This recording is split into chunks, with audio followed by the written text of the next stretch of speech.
Assalomu alaykum ranch obunachilar. 19-oktyabr hafta kuniga yakshanba Quva Chorma mol bozoridamiz. Bittadan like bosib, qo'llab-quvvatlab turaverasizlar. Sotilganlar barakalar qo'yib boramiz. Quva bozorida savdolar.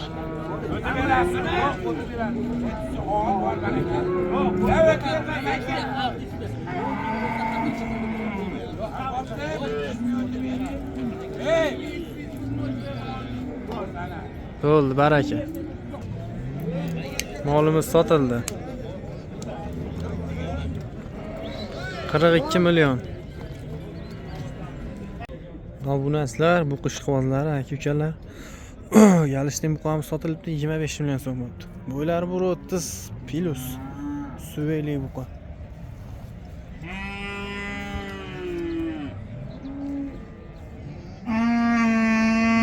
Sotildi akalar. 21,5 million bo'libdi.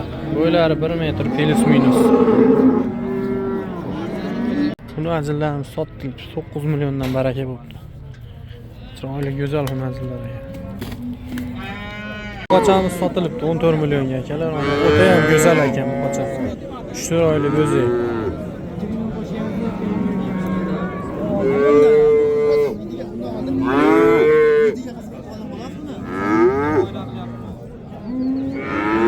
Sotilibdi 16 million 400 ming so'm bo'ldi akalar.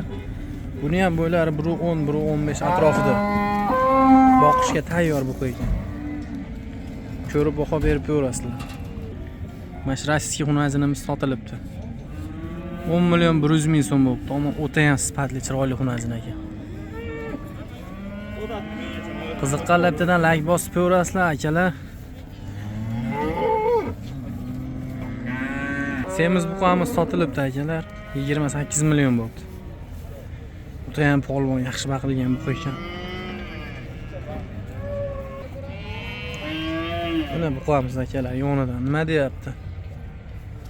28 million so'm. Orqa ketib tekkiz buqa ekan. Akalar, nima deysizlar? Mana shu persepga hammasi sig'adi deyishyapti. Ya, mashina kelyapti. 14 ta sig'ar ekan. Ichida o'zi 5-6 ta mayda-chuyda aralash, quralash moli bor. Yana bag'da 3 ta, ag'da bitta. Qo'y ham bor ekan. Bitta qo'y ham bor ekan. Nima deb o'ylaysizlar? Sig'adimi? Egasi sig'dirib olib ketaman deyapti. Aylantirib ko'rsatib qo'yamiz. Qiziq gap bo'lib qoldi mana. Mana shu buqa bu yonida 3 ta kichkina xunazin. Ichida 6 ta, 7 ta moli bor ekan. Sig'dirib olib ketaman deyapti. Bittadan like bosib ko'rasizlar shuna yangiliklarga. Ford xunazinimiz sotilibdi akalar. Quva Chorma mol bozoridan 19 million 400 ming so'm. Sifatiga baho berib ko'rasizlar xunazinda. Bo'ylari 1.15 atrofida, lekin o'ta semiz.